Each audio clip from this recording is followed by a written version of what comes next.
I'm Bishop Stephen Parks of the Catholic Diocese of Savannah. I thank you very much for the opportunity to begin with a prayer. We take a quiet moment and find the presence of the Almighty here within us in our world.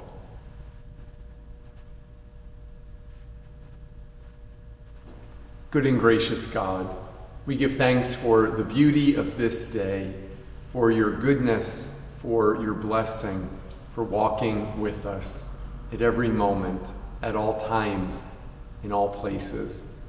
In a special way, we pray for our mayor. We give thanks for his leadership. We ask that you will bless him always with wisdom and with guidance. For all of the leadership of our city, we are grateful for the service that they provide, for the way that they minister, to make our city a place which is beautiful, a place which is a pleasure to live in, a place where we can build the kingdom together. And thanksgiving for your many blessings, for the prosperity that exists, and for the way in which we can carry forward, serving others and loving you. And in a special way tonight, we remember those who are forgotten, those who are in need of healing from this time of pandemic. We pray for those who are on the peripheries, for those who have a voice, but their voice is not heard because many do not listen. May we be one family together in order to help serve you and build the kingdom on earth. For hope for a better tomorrow, we ask all of this in your holy name. Amen.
Lift every voice and sing till earth and heaven ring, ring with the harmonies of liberty.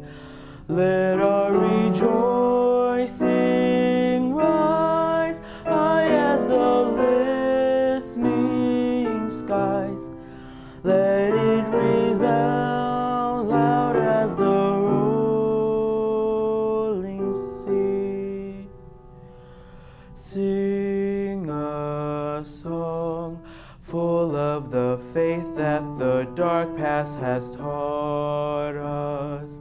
Sing a song full of the hope that the present has brought us. Facing the rising sun of our new day begun, let us march on till victory is won.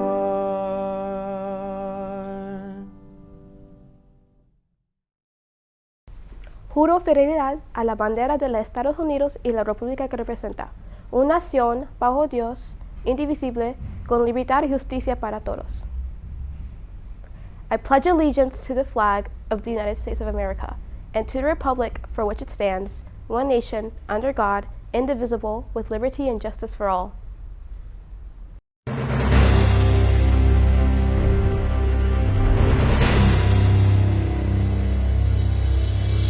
Massive project at the site of Savannah's largest individual construction project in history, the Savannah Arena, named the End Market Arena in July of this year. It's a facility that will house hockey, concerts, and a host of other events and sports. It's a SPLOST project paid for in large part by visitors to our city, which will help revitalize the area west of the downtown historic district. The End Market Arena is on time, on budget, set to open early 2022.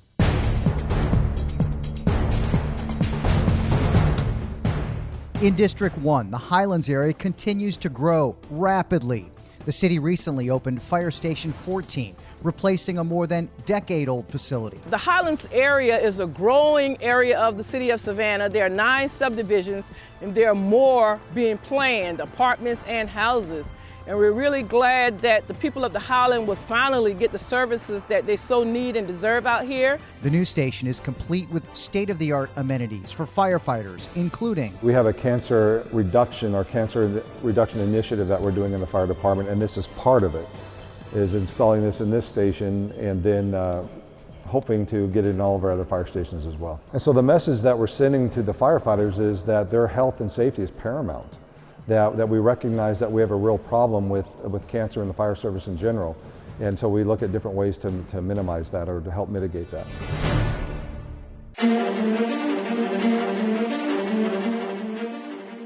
In District 2, progress continues on Broughton Street. It's the massive streetscape project. More than 100-year-old underground infrastructure needed to be replaced, and with it, beautifying this world-class shopping district. Funding also was approved and now implemented in a major renovation project at the Delaware Center, a popular community center on Lincoln and East 35th Streets. So this community center, it feeds this community, it encourages this community, it nourishes this community, because we have so many different events here and we're inviting everybody in to be a part of what this vision is, and this vision is together.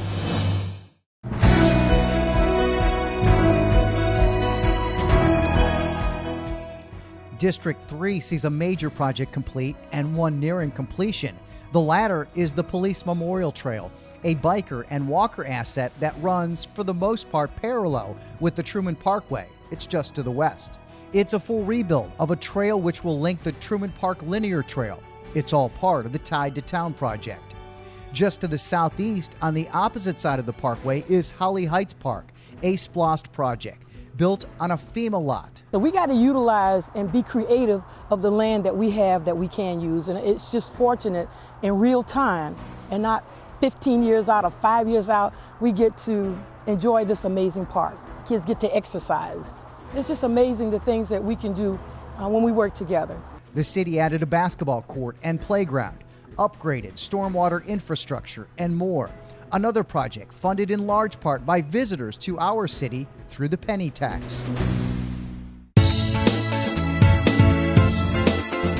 Check out another wonderful park built on a FEMA lot. It's Harmon Creek Park in District 4, complete with a basketball court and benches, playground, and landscaping. An instant revitalization to this neighborhood just south of Montgomery Crossroad at the corner of Atwood and Chatham Streets. Another SPLOST project coming to fruition. This park is a testament to the power of a neighborhood association that comes together and worked in productive partnership with the city to have this new park right here in this beautiful scenic place. This was a SPLOST project that is only made possible with the generous support of the community. So just a penny sales tax makes projects like this happen, brings it to life, and just is an awesome product. You see the result today.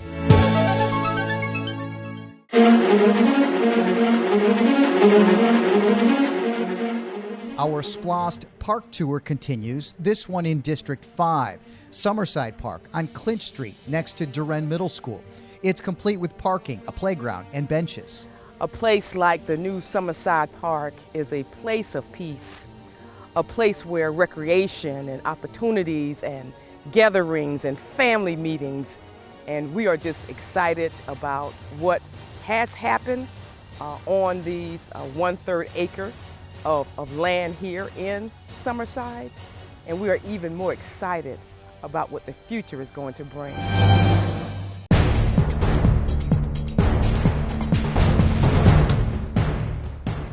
And finally, perhaps the gem of the South Side, Mohawk Lake Park, a 17-acre lake now surrounded by a sprawling divided dog park, which sits a short distance walk from the new parking lot on the new 10-foot wide trail. Now we've got a spot for people that want to kayak, people that want to come out and walk, people that just want to enjoy the beauty of the park and the lake itself and just be around nature. We have things out here for the neighborhood kids and for other folks that just want to come out and enjoy and relax at the park. Just to the east is the new playground with a covered pavilion and a mini citizen-installed library.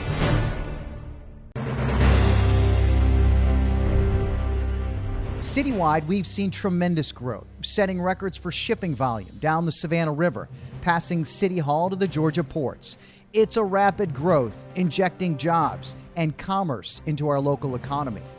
The story is no different in the growth to the downtown historic district, with major projects extending the Riverwalk on both the east and west sides. Plant Riverside is a destination location, having restored a part of Savannah's history, saving the massive electric power plant, which was a key utility for the entire city. It's now a hotel central to a sprawling shopping and dining complex. Over on the east side, the Thompson Hotel is central for Eastern Wharf, a mixture of visitor and residential living with several condominiums on the property. Shopping and dining will fill out the full destination location just to the west of the Truman Parkway. And finally, City Council came in approving unanimously Jay Melder as our permanent city manager. Good morning, Team Savannah. Good morning. Melder comes from our nation's capital, ready to lead the city of Savannah to even greater growth into 2022 and beyond.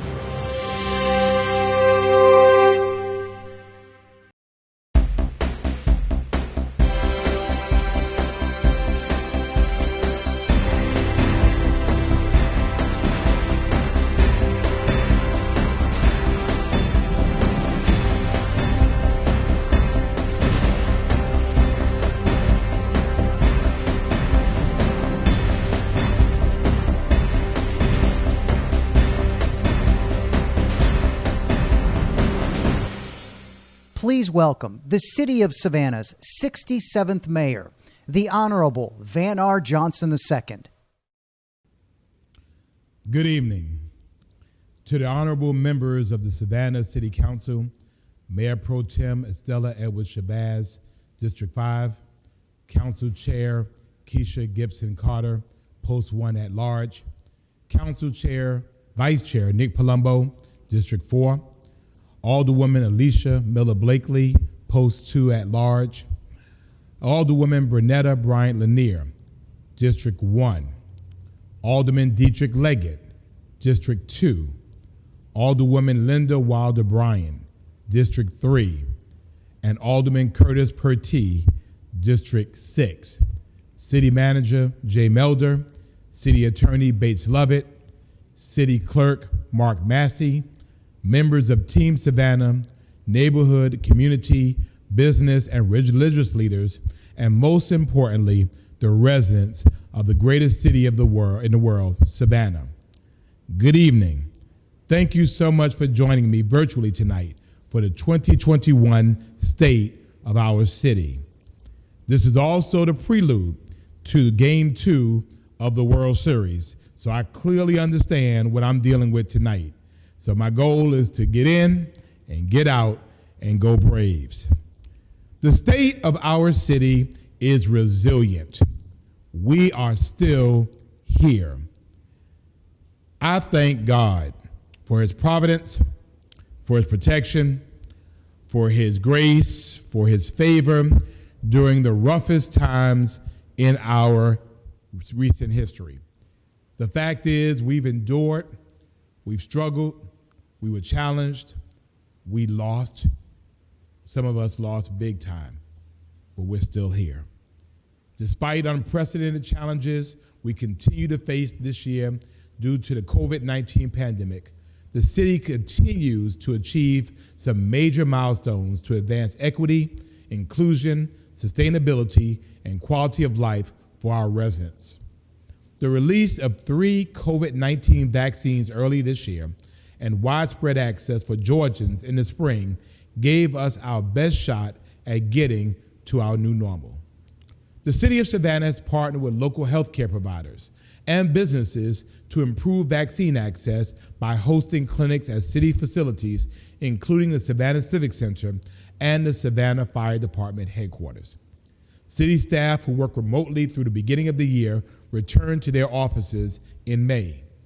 In June, Dr. Kathleen Toomey, Commissioner of the Georgia Department of Public Health, visited Savannah to encourage vaccination. In July, First Lady Dr. Jill Biden and Senator Raphael Warnock visited a vaccination site with me at Beach High School. The emergence of the Delta variant in late summer caused the biggest spike in cases, hospitalizations, and community transmission in Chatham County since the start of the pandemic. With the council's unanimous support, I reinstituted mask requirements, reduced access to city facilities, and paused city programming while working to control our county caseload. Since the start of the pandemic, 623 Chatham County residents have died of COVID-19, including team members Howard Robinson Jr. in September and Lindsay Bostic just this week. Harold Robinson served as a technician with the City of Savannah Building Maintenance Department for 22 years and was a Savannah native who graduated from Beach High School in 1987. Mr. Robinson was also a U.S. Army veteran serving in Desert Storm and the National Guard Reserve. Lindsay Bostic served as a phenomenal maintenance worker at Parking Services for 9 years. He was only 58 years old. Please join me by honoring them and those across our community, our friends, our neighbors, people we loved, and people we've lost from this virus with a moment of silence.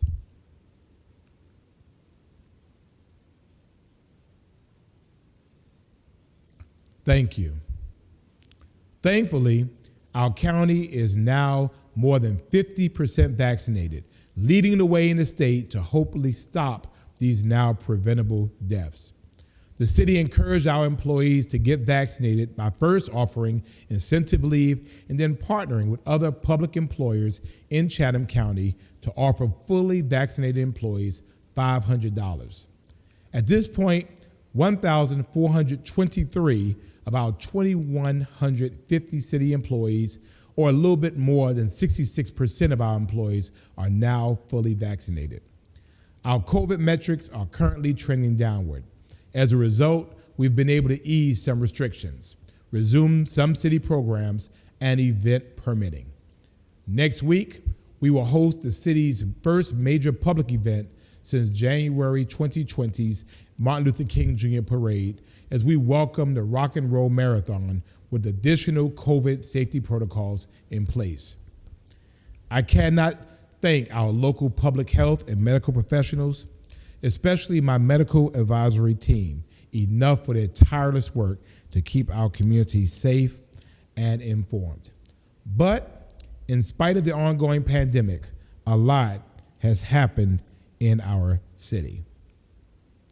One of our major achievements was the City Council's unanimous hiring of Jay Melder as Savannah City Manager, our first permanent city manager since 2019. Jay Melder joined Team Savannah in September, and believe me, he's hit the ground running, getting to know our staff, operations, and community. We know that he has the knowledge and the skills we need to take the big, bold, courageous actions to make Savannah even a better place.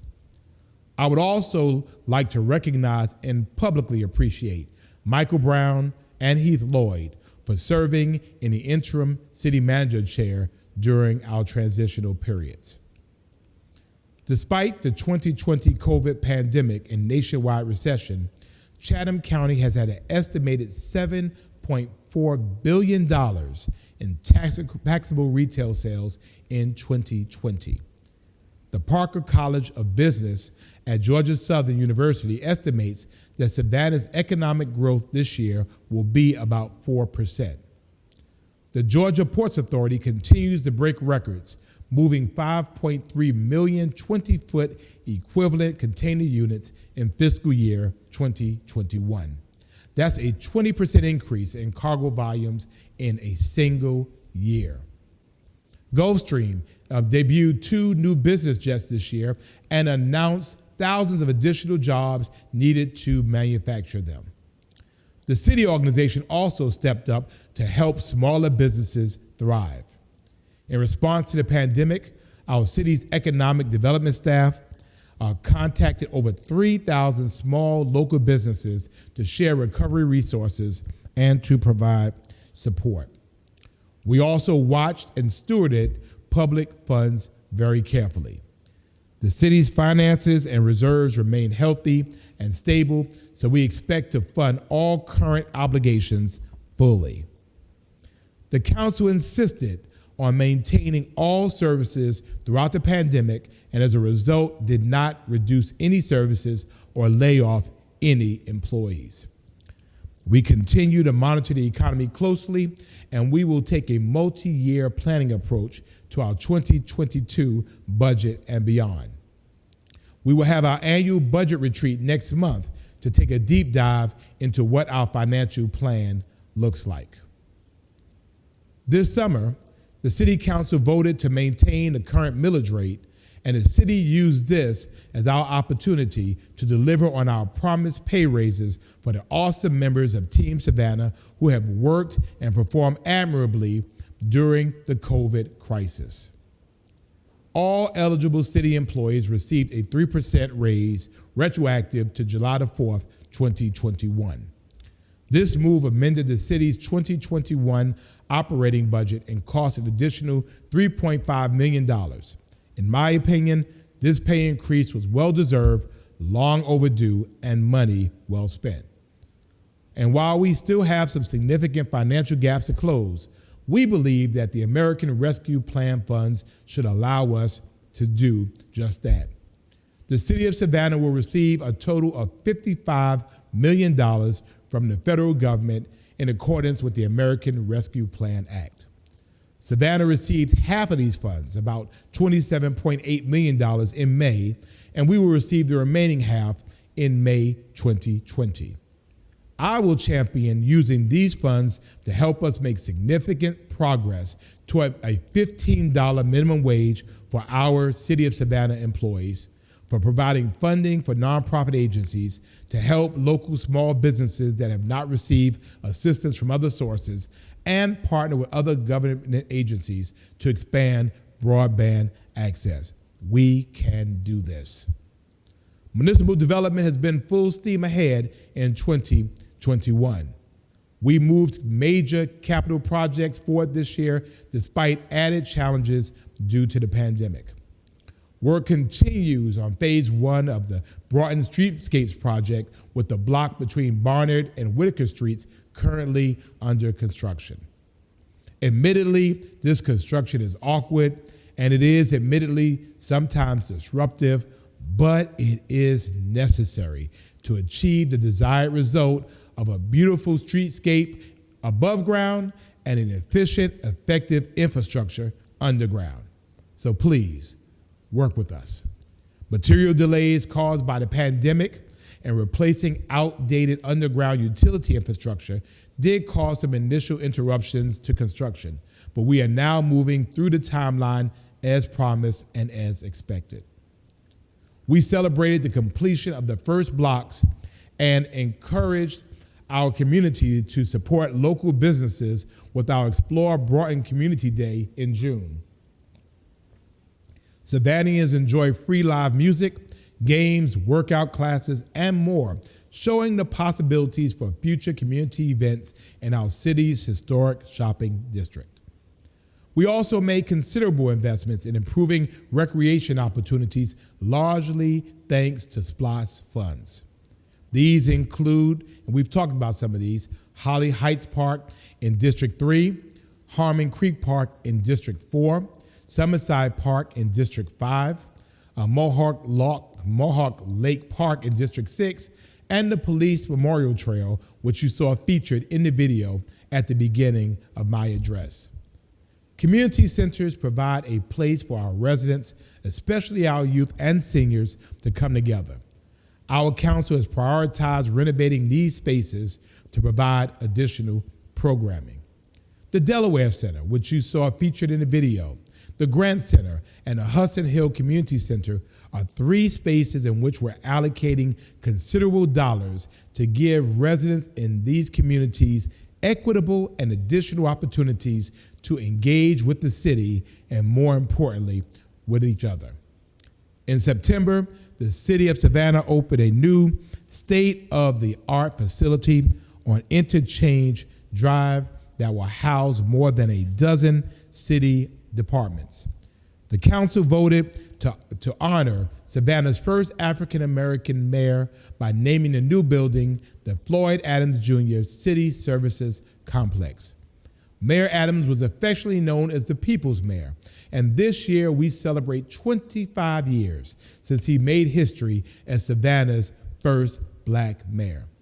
I'm honored to stand on his shoulders and recognize his contributions to our community in this way, and we hope the hundreds of members of Team Savannah working in the building bearing his name do the same. In December, the city plans to celebrate the new building and its namesake with a dedication ceremony and celebration. Construction of the Floyd Adams Jr. City Services Complex was paid for by using SPLOST funds, water and sewer funds, and the general fund. The total project cost, including design, construction, and other miscellaneous city expenses, was about $43.3 million. The complex spans 38 acres and has 11 buildings. This central location gives departments and staff greater opportunities to coordinate and collaborate, ultimately providing more efficient services to residents. It's also a part of our strategic plan to move city staff out of leased buildings into buildings we own to reduce ongoing operational costs. Construction of Savannah's new arena, the largest capital project in city's history, remains on time and on budget for an opening early next year. We have achieved some major milestones this year as the project rapidly nears completion. In January, the ECHL announced its expansion to the city and the addition of Savannah's pro hockey team as a permanent resident in the new arena. Today, we reveal the name of the 2022-2023 ECL champions, the Savannah Ghost Pirates, and we better win. The ECHL season runs from October through April, with playoffs occurring through early June. And I look forward to attending with you some of the 36 regular season home games starting next October. We also celebrated the end of virtual construction with the topping out ceremony in April, and the building was totally enclosed shortly thereafter.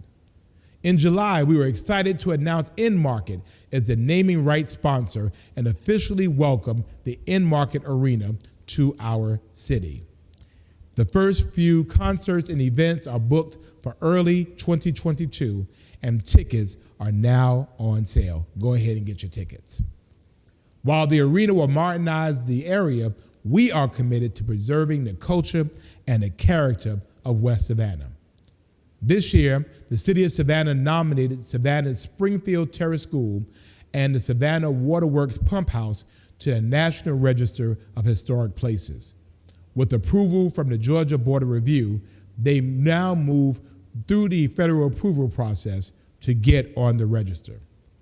As you know, we have been talking about the development of the fairgrounds property in the 5th District for years, and we are finally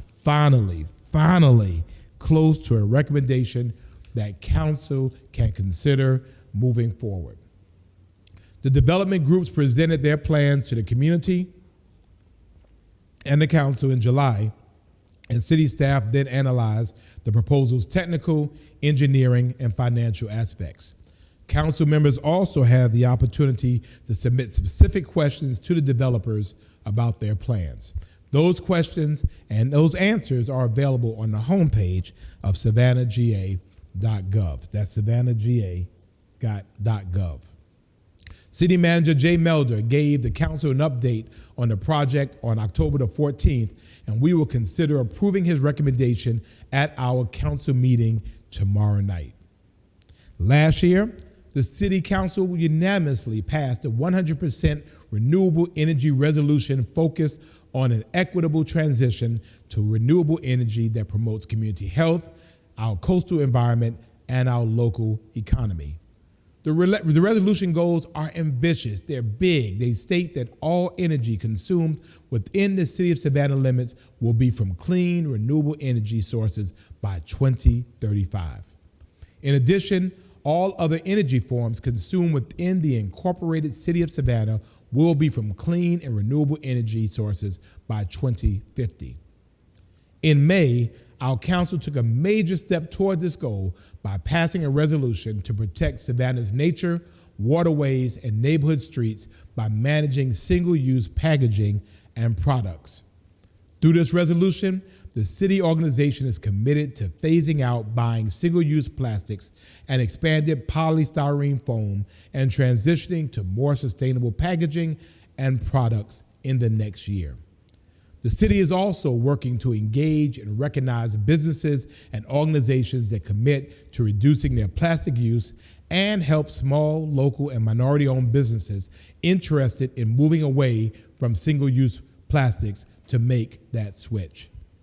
In July, we approved adjusting Savannah's to-go cup ordinance to allow paper, plastic, and aluminum cups to be used in the city's to-go cup zone. This adjustment included a 60-day aluminum cup pilot program. The city provided aluminum cups to program participants at a discounted rate with the goal of inspiring other businesses and consumers to move away from single plastic to-go cups. The city is currently reviewing consumer and partnering businesses' feedback, and we're working on the next step for aluminum cups. Real good. Earlier this month, Secretary of Energy Jennifer Granholm and Senator John Ossoff visited Savannah to talk about solar energy and to tour Savannah communities.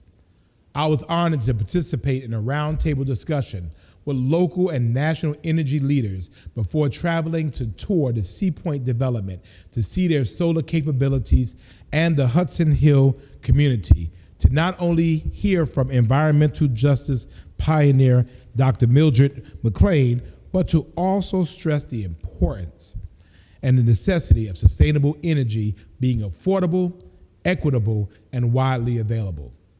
This year, the city also supported numerous job training and placement opportunities to help our residents land and keep good-paying, stable employment. The city's Economic Development Department continued to provide free online business education classes to our community throughout the pandemic to help build and support local entrepreneurs and businesses.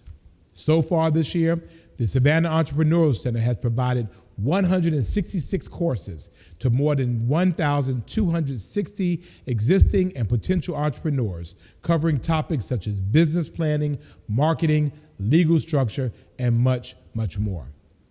As a part of the Savannah First initiative, the Economic Development Department relaunched its local certification program for minority-owned and women-owned businesses, also called MWBEs.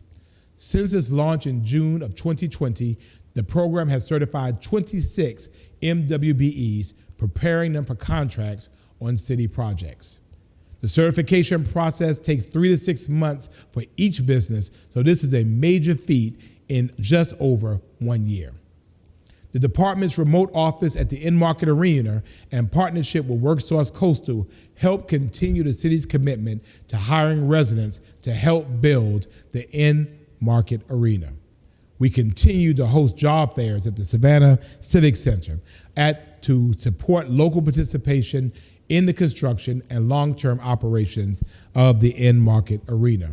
In fact, WorkSource Coastal, AECOM, Hunt, and the Oakview Group are hosting a job fair this Saturday, October the 30th, from 10 a.m. to 2 p.m. at the Savannah Civic Center. So if you want a job, this is your opportunity. The Construction Education Foundation of Georgia expanded its Construction Ready program into the Savannah region in this spring.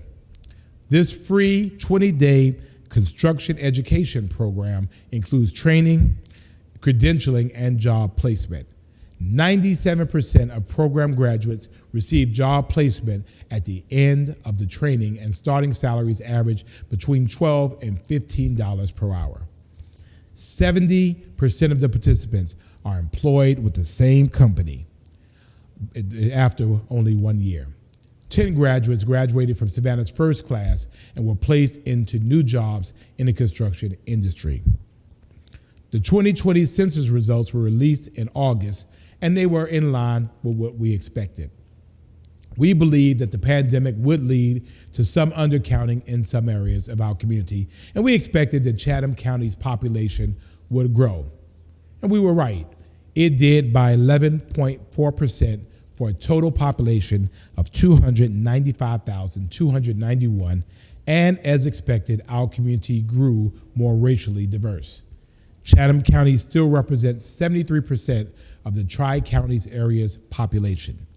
The city of Savannah still maintains more than 50% of Chatham's total population, albeit by a very, very slim margin. Our city has also become more diverse. Savannah saw a decrease in Black residents, dropping from 55.4% to 49.1%, a loss of almost 3,000 residents. Our white resident population dropped from 38.3% to 37.9%. Our Hispanic and Latino resident population increased from 4.7% to 6.6%, increasing by more than 3,397 residents. Our Asian resident population increased from 2% to 3.8%, an increase of almost 3,000 residents. And we believe that there are many reasons for these population shifts consistent with national trends as suburbia becomes more attractive to urban dwellers. Locally, we know that housing affordability remains a challenge for many Savannians. Our administration has proactively attempted to tackle these issues through the Housing Savannah Task Force, which presented Savannah's first ever affordable housing plan in July. This plan aims to make quality housing more affordable, available, and accessible for Savannians by developing a comprehensive plan that identifies the public, private, and philanthropic resources and systems necessary to improve, construct, and retain at least 15,000 dwellings in good condition that are affordable and available for occupancy by Savannians earning up to 80% of the area's median income, regardless of the household size or life circumstance, by 2032, and to sustain that 2032 rate of activity each year after that. The City Council adopted that plan by a 6-3 margin this month, and I hope to launch a non-governmental organization soon to administer it. I am so grateful to Task Force co-chairs Brendan Grant, President and CEO of the United Way of the Coastal Empire, and Israel Small, retired Assistant City Manager, for leading this effort, and for the more than 30 members of our community who dedicated their time and energy to craft this plan. We know that task forces work. We also made major strides to improve equity in our community through the Racial Equity and Leadership, or Real Savannah Task Force. The report of Real's findings, Seeing Savannah Through a Racial Equity Lens, was designed to encourage me, the council, and the Savannah-Chatham County citizenry to support action to address the serious levels of racial inequities in our community. Real studied 6 issue areas that determine the quality of life in every community, including criminal justice, economic empowerment, and wealth development, education, environmental justice, health, and housing. The efficient and effective functioning of these social institutions determine the quality of life in our community. I sincerely thank Dr. Otis Johnson, our city's 64th mayor and chair of the Real Savannah Task Force, for his work in leading this effort, and the 45 community members and members of Team Savannah who dedicated their time and expertise to lay the groundwork for needed change in our community. You can check out the community's full report online at savannahga.gov/real, savannahga.gov/real, or check out our City Council workshop tomorrow. They will be presenting their report to City Council. While education, literacy specifically were a focus of Real Savannah's work, I believe that this priority deserved its own attention to truly push our community forward. Earlier this month, I introduced the Read Savannah Task Force, dedicated to improving literacy for all City of Savannah residents. We want to make Savannah's children and adults ready for post-secondary education, careers, and civic life by the time they graduate from high school or attain their GED. When you talk about poverty reduction and economic vitality, you're also talking about literacy. And when you're talking about crime reduction, you're also talking about literacy. And when you're talking about home ownership and living your best life, you are talking about literacy. Read Savannah Chair Dr. Zelonia Williams and the task force compiled a directory to help Savannahans of different reading abilities access literacy resources throughout our city. The list and contact information for task force members is available at savannahga.gov/read Savannah, READ Savannah. Another way we are working to make our city more equitable for all is through our Savannahability Task Force. This group is dedicated to making the city of Savannah more inclusive for residents of all abilities and for ensuring that everyone has an equal access to opportunity. We are saying in a very real way that Savannah is willing to listen. And we're going to listen, and we're going to do what we can to improve the experience of people with different abilities in Savannah. Savannahability Chair Patty Lyons broke the group up into subcommittees to study and suggest solutions for specific issues such as transportation, mobility, housing, and employment. The Proud Savannah Task Force, led by Pastor Candace Hardnett, also made meaningful strides in supporting our city's LGBTQ+ citizens. The City of Savannah and Proud Savannah recognized Transgender Awareness Week and Transgender Day of Remembrance for the first time in Savannah's history last year. I joined Proud Savannah for a vigil in the Savannah City Hall Rotunda, and the Proud Savannah, the Human Rights Campaign, and the Tybee Island Equality Fest will host a virtual panel discussion for this year's observance.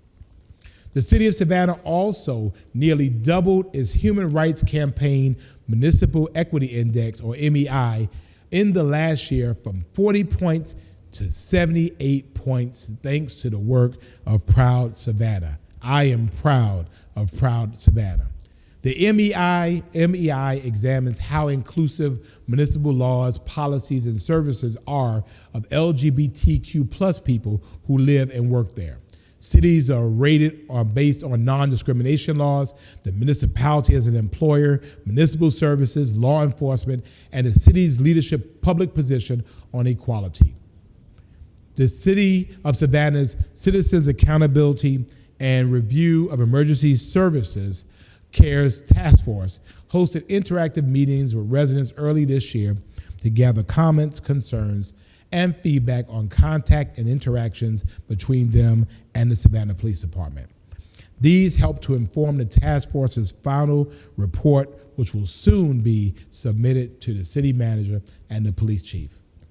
Big thanks to Chair Diane Morrell McLeod and all Savannah Cares members for their dedicated work to have these courageous conversations needed to make meaningful change in our community. In May, I announced a community initiative asking moms to take 10 actions to reduce gun violence in Savannah over the following 100 days. In June, we added mission-minded men to help bolster this initiative. So while the 100 days are over, we still need accountability in this community. We need leaders in our kids' lives to step up to the plate and get involved.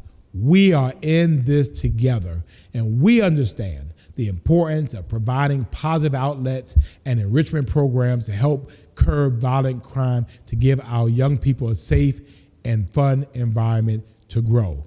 But it also comes down to a decision, and we have to get in between that decision and that action to use gun violence. But this year, the Savannah Police Department and the City of Savannah was excited to announce the return of the Police Athletic and Activities League, or PAL. PAL is an excellent mentorship opportunity that helps build trust and positive relationships between young people in our community and our police department. We also encourage anyone interested in creating a lasting impact on a child's life. Don't sit on the sidelines and complain. Get in the game and volunteer with the PAL program. The effects of mentorship are both beneficial for youth in the short and in the long term. Research shows that structured out-of-school time activities and mentorship can help increase social-emotional skills, develop a positive classroom behavior, increase school attendance, and even improve high school graduation rates. The department is now accepting applications for the PAL basketball team, which starts practices in early 2022. They are also looking for volunteer coaches, so I'm gonna get out there and I'm gonna have to show these young boys how to do a little something. Watch. But you can find applications and additional information on the Savannah's Police Department's website, savannahpd.org, in the outreach section, savannahpd.org outreach. Applications are also available at the Tompkins Community Center, WW Law Community Center, West Broad Street YMCA, John Delaware Community Center, Windsor Forest Community Center, Park on Pennsylvania Avenue, and of course the Grant Center. Thank you to our police department, our Recreation and Leisure Services Department, and the Savannah Chatham Public School System for their partnership in this initiative. SPD is also making strides to implement the Violence Interrupter Program, which is supported by Cure Violence Global in Savannah early next year. The program's mission is to deploy community leaders into areas struggling with gun violence to address root causes. SPD expects to have the violence interrupters in place during the first quarter of 2022. The department's behavioral health unit added new technology to detain individuals in a safe, non-lethal manner. The Bowler Wrap 100 is a remote restraint tool that allows officers to take someone into custody without causing pain or serious injury, ideal for tense situations where other means of detainment aren't necessary. It's just one way the unit is focusing on innovative strategies to put people first, especially those in our community who need help connecting with mental health and substance abuse resources. The Savannah Fire Department achieved major milestones over the last year as well, while adjusting as needed to fight this pandemic. With their headquarters utilized as a vaccination clinic, 14 Savannah Fire personnel helped to administer 10,000 COVID vaccinations to our residents. Savannah Fire developed a rigorous virtual public education program that reached more than 10,000 people in Savannah and throughout Georgia. In 2020, the department had to get creative to conduct a COVID-safe fire academy class, and 18 recruits successfully graduated. And of course, this training came in handy as the pandemic continued into 2021. This year, the department expanded the Fire Academy class to an unprecedented level of training while following COVID guidelines and protocols. We had 22 recruits graduating with Firefighter 1 and 2, EMS Basic, Hazmat Operations, and Technician level training and certifications, the highest in the department's history. The department also engaged in long-term planning and training to ensure the Savannahans continue to receive world-class service. They also expanded emergency medical service to include critical call response, providing enhanced services and faster response time for critical medical and trauma needs. And this expansion is expected to increase Savannah Fire's call load by 3,500 calls for services annually. In addition to keeping you safe, the department is committed to protecting its own. And a more than $230,000 grant will allow Savannah Fire to enhance annual physicals for fire personnel and add potentially life-saving cancer screenings for early cancer detection. We also, as you know, opened Fire Station 14 in the Highlands to ensure that our Highlands neighbors in West Chatham County are receiving the services they need and deserve.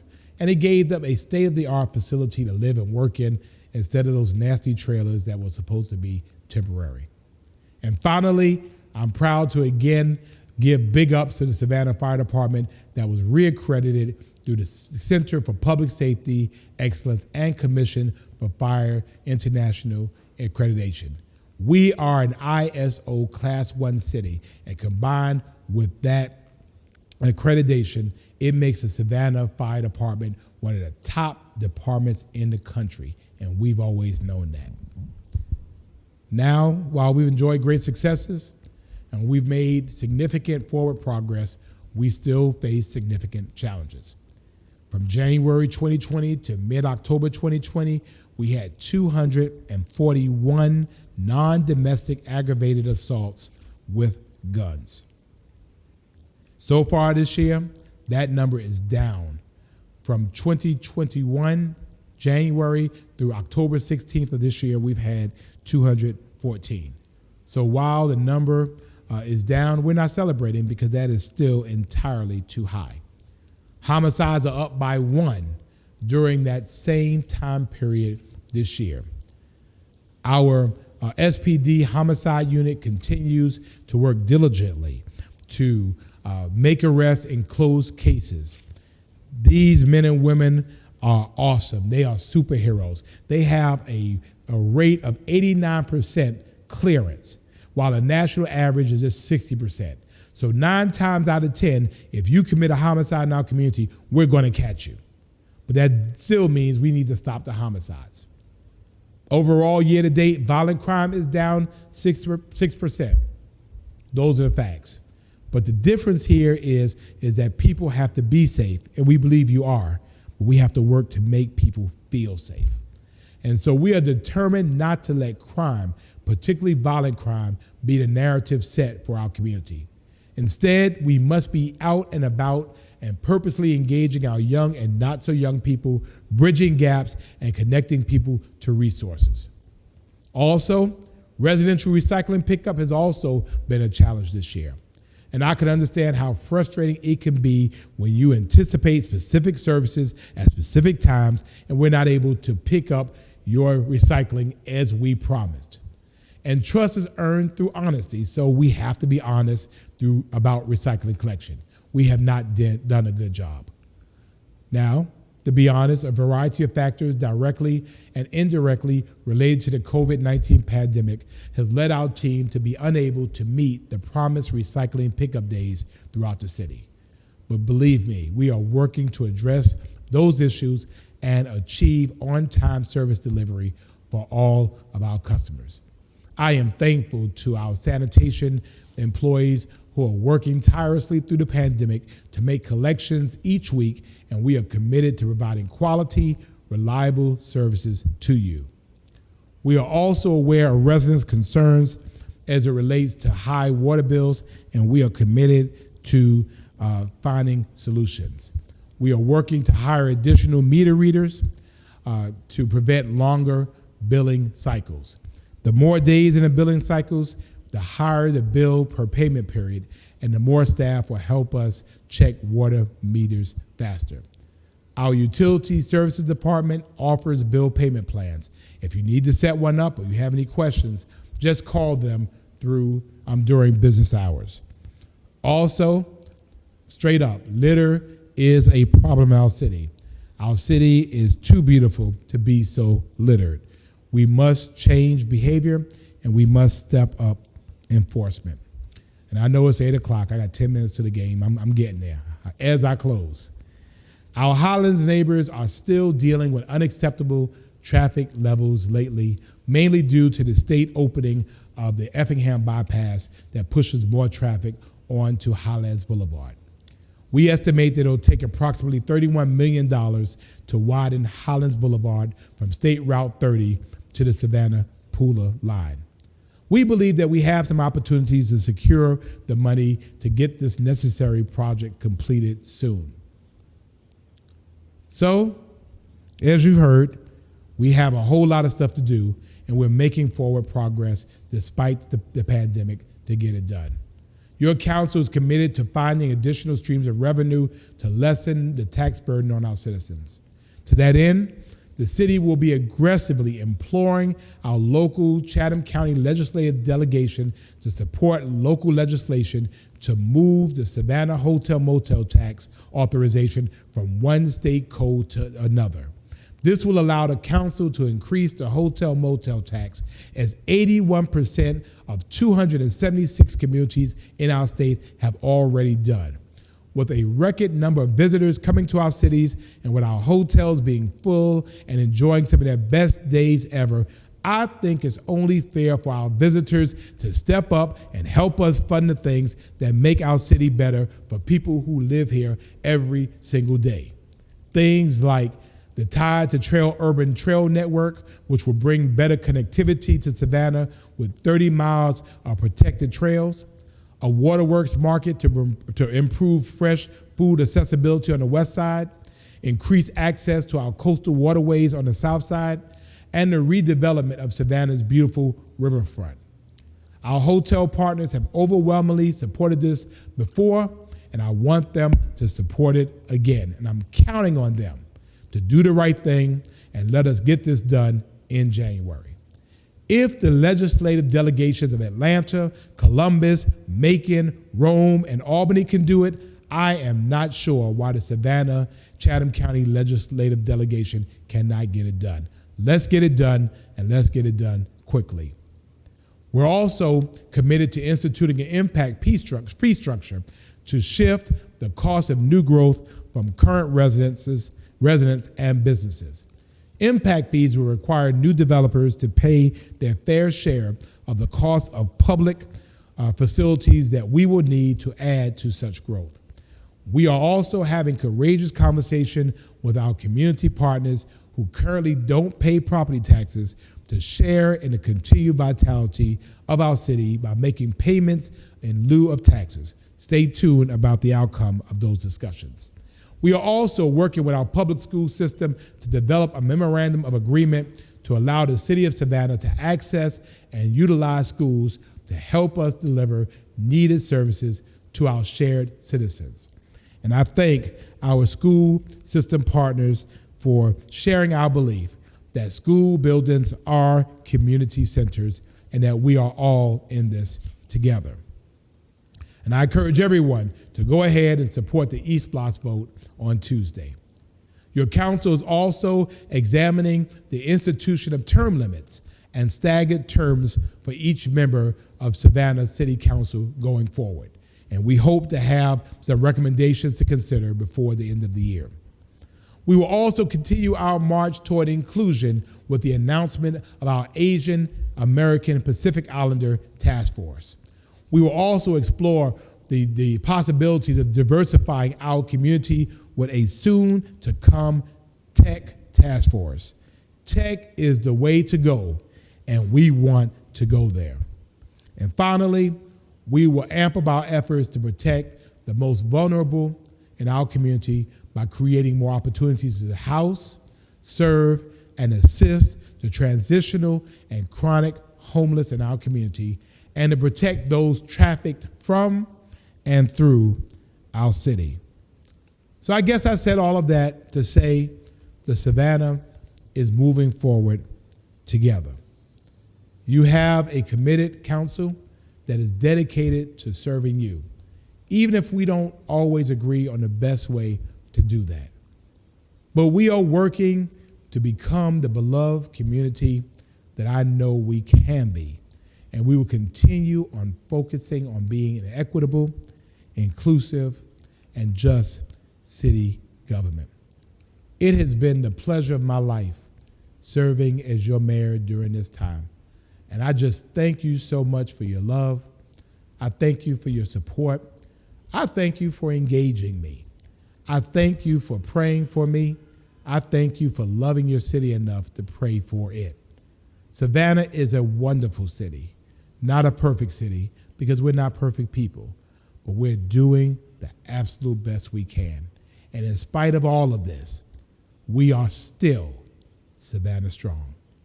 Thank you so much for tuning in tonight. As always, may God bless you and may God continue to bless the city of Savannah.